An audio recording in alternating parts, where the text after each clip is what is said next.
Dear students, whenever we talk about the expansion of a determinant, it seems to be a cumbersome exercise. ये इतना आसान process नहीं है जो कि हम आसानी से या मुख्तसर तरीके से कर सकें. However, there are ways that are alternative to the standard expansion way of the determinant और हम आसानी के साथ या एक shortcut way में expand कर सकते हैं एक determinant को.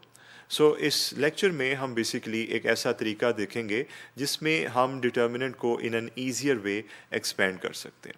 लेट अस सी.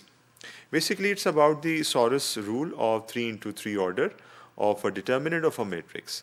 ये इसका नाम उस इंडिविजुअल के नाम पे रखा गया है जिसने इस रूल को इंट्रोड्यूस करवाया. So let's get to this certain rule.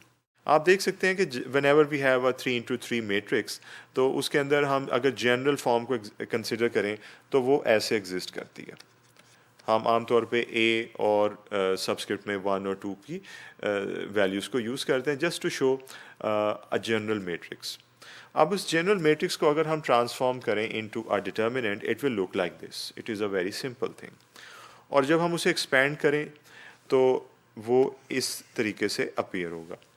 ये चीज़ हम पहले भी लेक्चर्स में कर चुके हैं and I hope you know this thing.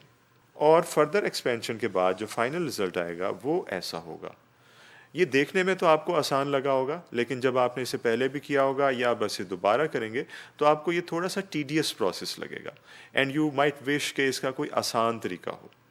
इसीलिए एक प्रिंसिपल, एक रूल बनाया गया जो कि हम देखने जा रहे हैं कि how it can help us to simplify the solution.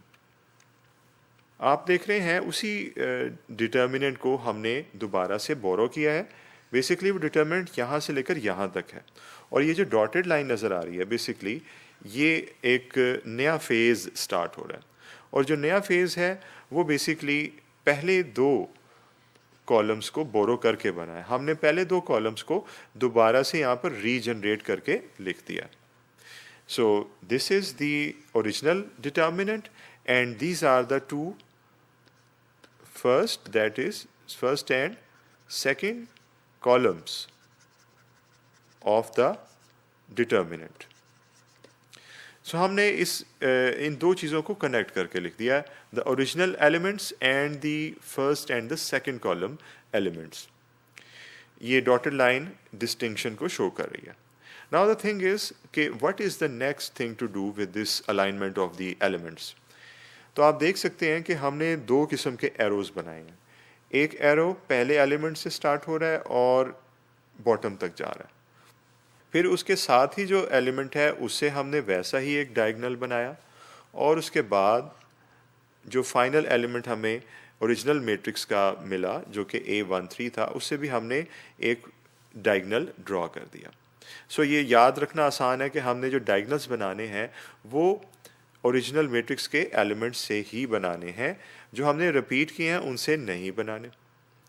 अब यही चीज़ अगर हम बॉटम से स्टार्ट करें, क्योंकि हमने ये टॉप से स्टार्ट किए थे, अगर हम यही चीज़ बॉटम से स्टार्ट करें तो एक डायगोनल इस शेप में जाएगा. आप इसको इस तरह भी कंसिडर कर सकते हैं और इस तरह भी कर सकते हैं.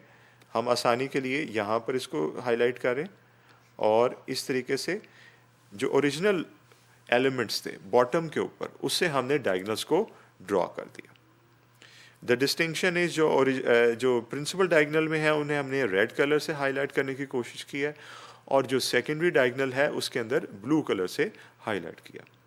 इसमें एक और बात नोटवर्दी है और वो है कि हमने रेड के साथ प्लस के साइंस शो किए और ब्लू कलर के जो डायगोनल्स हैं उनके साथ नेगेटिव साइन शो किए. तो इसका मतलब यह है कि जो वो प्रोडक्ट्स हमें मिलेंगे वहाँ पर हमने यही साइंस यूज़ करने. दैट इज़ आप ये देख सकते हैं A11, A22, A33 ये पहले डायगोनल का प्रोडक्ट है. इन तीनों को हम ज़रब करेंगे, हमारे पास ये वैल्यू आएगी. साइन हमने इसके लिए कौन सा बोरो करना है? प्लस का साइन. अब देखिए A12, A23 और A31 इनको हमने ज़रब करके ये लिखा हुआ है, ये वही टर्म है और साइन इससे पहले हमने कौन सा लगाया? प्लस का साइन. इस तरीके से हम जो हमारे पास नेक्स्ट डायगोनल है उसको भी नोट कर लेंगे. अब बात रहती है इन डायगोनल्स की जो कि हमने बाद में बनाए हैं, जो कि नेगेटिव वैल्यूज़ को डिपिक्ट कर रहे हैं।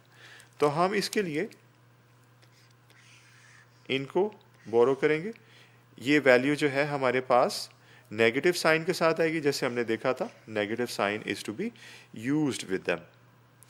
ये वैल्यू यहाँ पर एंड में लिखी हुई है, A13, A22 और A31। ऑर्डर फर्क होने से कोई इशू नहीं होगा, जवाब आपका सेम आएगा। हाउएवर आप अपनी आसानी के लिए और अपने तरीके से इसको हल कर सकते हैं, ऑर्डर चेंज करने से डिफरेंस नहीं आएगा, but we need to make sure that the calculations are correct. इस तरीके से इस डायगोनल को और इस डायगोनल को भी यूज़ किया गया है और ये वैल्यूज जनरेट हुई हैं। And we must not forget कि minus signs are necessary with them. So अगर हम ये ज़रब कर सकते हैं तो इसका मतलब है कि हमने डिटर्मिनेंट को कैलकुलेट कर लिया, हमें उस प्रोसेस से गुजरना नहीं पड़ेगा जो कि हम आम तौर पे एक्सपेंशन करते हुए करते हैं। अब इस चीज़ को आसान करने के लिए सादा अल्फाज में इन मोर न्यूमेरिकल टर्म्स यहाँ पर डिपिक्ट किया गया। ये एक ओरिजिनल डिटर्मिनेंट था जिसकी वैल्यू -1, 1, -2, 3, 2, 1, 0, -1, -1।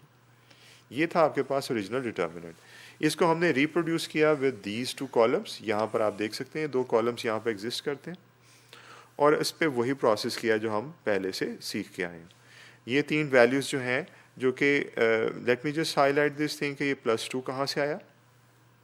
आप देख सकते हैं ये वाला डायगोनल है जिसे कंसिडर करना है, -1 टाइम्स 2 टाइम्स -1। तो इसका जवाब हमारे पास 2 आएगा। इसका मतलब है कि हम ये इस तरीके से कैलकुलेट कर सकते हैं। अब अगर मैं ये देखना चाहूँ कि ये -3 कहाँ से आया, तो डेफिनेटली ये इन तीनों के प्रोडक्ट से आया और वो है -1 times 3 times 1, so it becomes -3। तो इसका मतलब है कि हमने जो फॉर्मूला एक फॉर्मेशन डेवलप की थी उसे हम यूज़ कर सकते हैं।